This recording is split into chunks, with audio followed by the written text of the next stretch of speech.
Hello again, YouTube. Here's the long form video of this short that I made on this engine that I'm calling Project Die Grinder. The reason I'm calling it that is because I tried to do as many modifications on it as you could with a die grinder and not spending too much money in anything other than that and the machine work that I got done on this.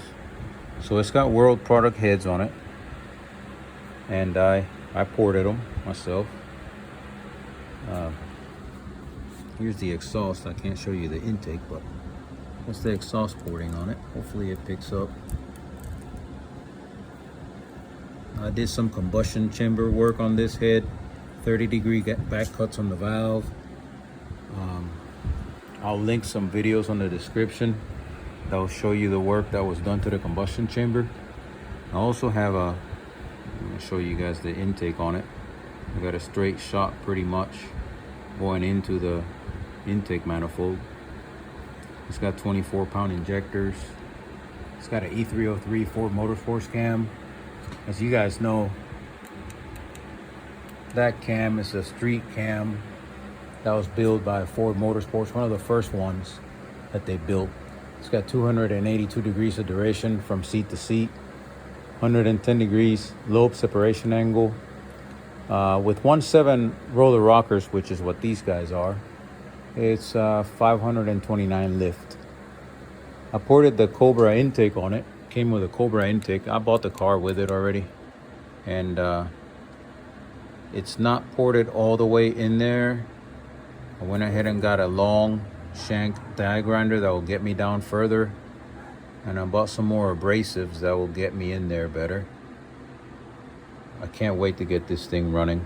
I had mentioned in a prior video that I went through the intake and I couldn't find where, and there it is right there. It's been epoxied, but you can't really tell too much. There, when the light hits it, you can tell, but nobody's gonna be able to see that once the intake is off. Hopefully I don't have a backfire and it blows that epoxy out of there. The crankshaft, I modified the weights on it, and I did get a balance though. The connecting rods have been polished. I'll also add that to the video. I'll link it to this one. What else has been done to this thing? These are eBay rocker arms.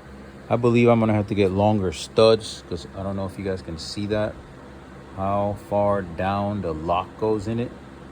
All the other locks that I've had didn't have to go that far down with them on my Chevy 350s.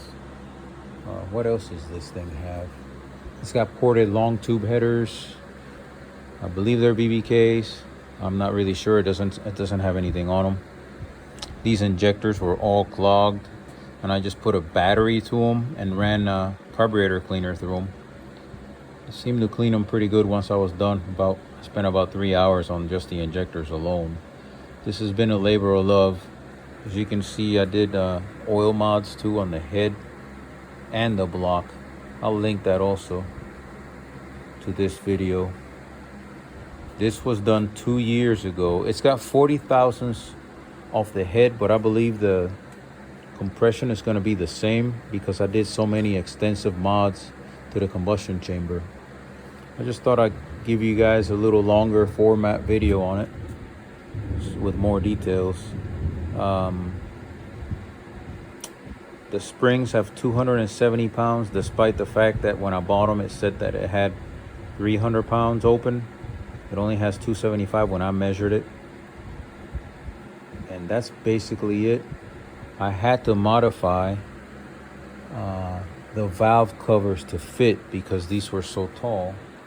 Where is the valve cover? Here's the valve cover. That's crinkle paint, so it turned out pretty cool. Some people like it, some people don't. But I had to modify the valve cover. It used to have these bosses on it. I just ground them down to fit. The rocker arms are not hitting. That's basically it for this block. This is for my engine. When I'm done with the GT40P and the E70E projects, we'll go ahead and put this one on my Mustang. My wife's out there fighting with the dog every day. Little dog is crazy. I hope everybody is doing okay. I appreciate everybody watching, commenting, and subscribing. Hope everybody has a blessed day.